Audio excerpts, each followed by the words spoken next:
বিসমিল্লাহির রহমানির রহিম।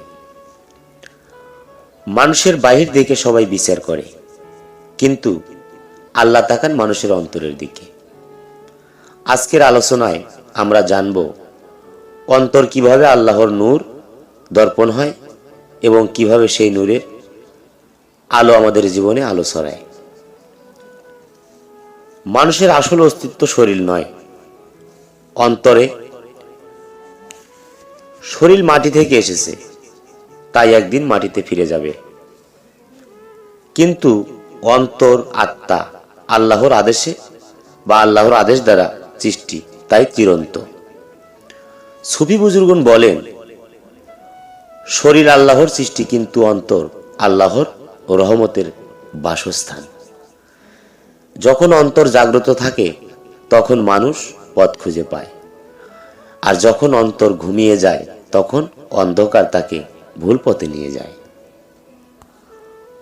অন্তরের আলো একদিনেই নিভে যায় না, ধীরে ধীরে নিভে।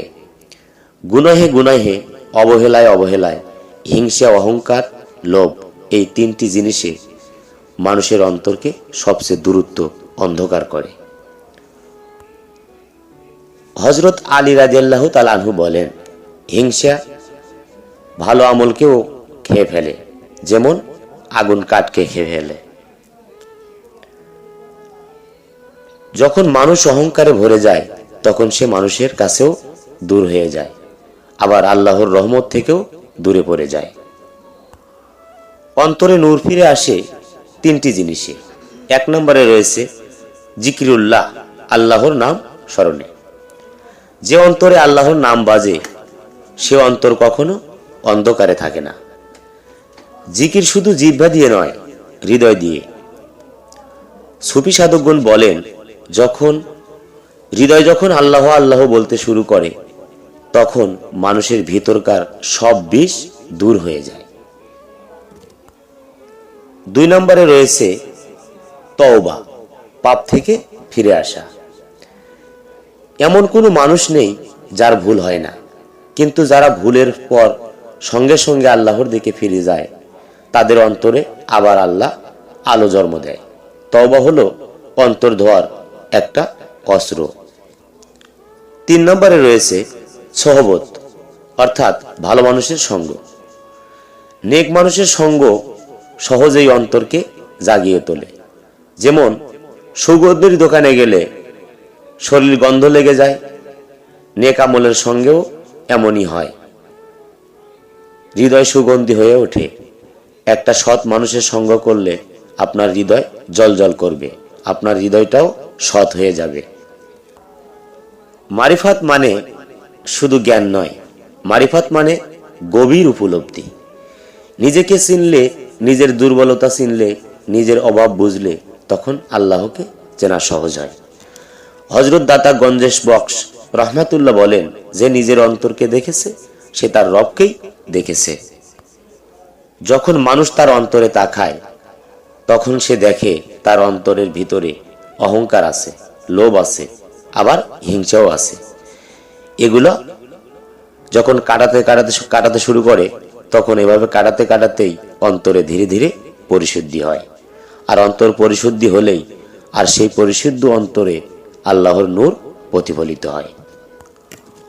অন্তরকে পরিষ্কার রাখতে হলে কিছু নিয়ম মেনে চলতে হবে।